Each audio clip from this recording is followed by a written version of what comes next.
In this video, I'm going to show you how to enable or disable Chrome homepage cards and widgets in just a few simple steps. This is a really useful setting if you want to customize your new tab page, reduce distractions, or bring back those helpful homepage cards when you need them. If this tutorial helps, make sure to hit like and subscribe for more quick Chrome tips and software guides. Alright, let's get started.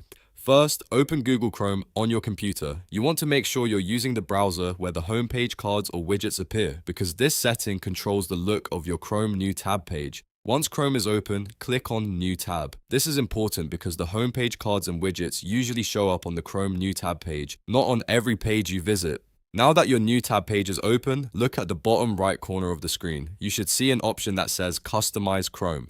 Click on that and the Chrome customization panel will appear.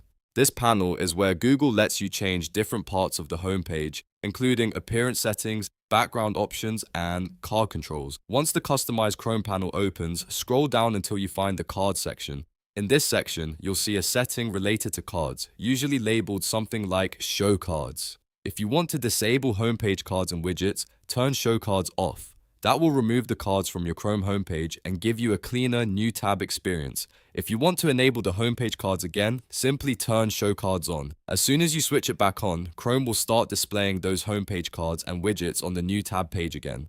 This makes it very easy to toggle the feature on or off depending on your preference. After you've made your choice, just close the Customize Chrome panel. Your change should be applied right away, and your Chrome homepage will now reflect the setting you selected. If you turned cards off, they should disappear. If you turn them on, they should come back. And that's it. You've now learned how to enable or disable Chrome homepage cards and widgets in Google Chrome. It only takes a few seconds once you know where to look, and now you can quickly customize your browser homepage the way you want it.